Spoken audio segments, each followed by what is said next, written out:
Good morning. Hi, Barbara. Do you are Canadian? No, I'm not Canadian. I'm from the United States. Yeah, in what state? I was born in North Carolina. Yes. And what? And how old are you? Well, that's a personal question. I'm 57.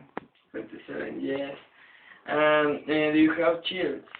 Do I have children? I have 4 children.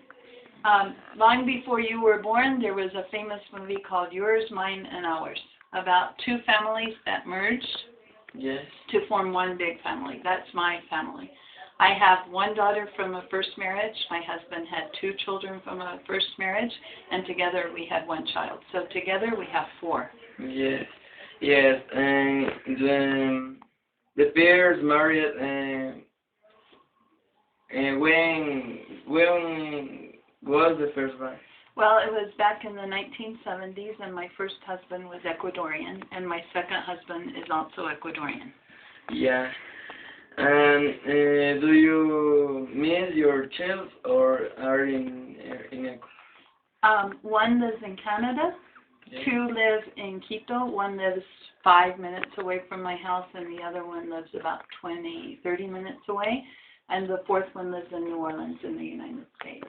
And so I don't miss them very much because with modern telecommunications, phone calls are cheap now, email is easy, and Skype is free. Yes. Yes. No, Santiago, speak with you. Okay. Okay, I'm going to make a few questions about your life and the aspects. Okay. Okay, when did you start to worry about education? That's a very good question. When I was a little girl and started school, I decided I wanted to be a teacher. But you like to teaching each other when you were young. Well, I was an only child. I didn't have brothers and sisters, so I With your played a lot. classmates? I played a lot by myself at home with dolls, and I pretended I was the teacher. I gave each one of my dolls a name, and I gave them a class. And so, from the time I was a little girl, I wanted to be a teacher. Okay, how long are you in Ecuador? I've been in Ecuador about 30 years. And what do you think about Martin Heidegger? Well, I think that it has a lot of potential, and I'm very impressed at how advanced things like math are.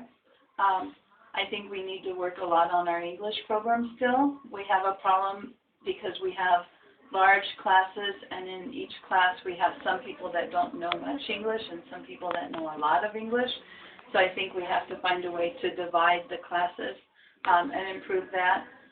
Sometimes do you want me to be very honest? Sometimes I get very frustrated with people's attitude because I think the school has a lot to offer, but students don't always take advantage of it. Students don't like to learn here. I think that students could learn a lot more. Yeah, but they don't want it all. Some students really want to, and some don't. And the ones that don't want to study as much or work as hard affect the possibility of other people being able to do that. And the last question, comparing the level of knowledge here in Martin Heidegger, how do you think that it is comparing like New York school or American education? Well, you know, even in schools in the United States, education varies a lot because there are some large public schools where there are so many different kinds of problems like socioeconomic problems that the program cannot be very challenging.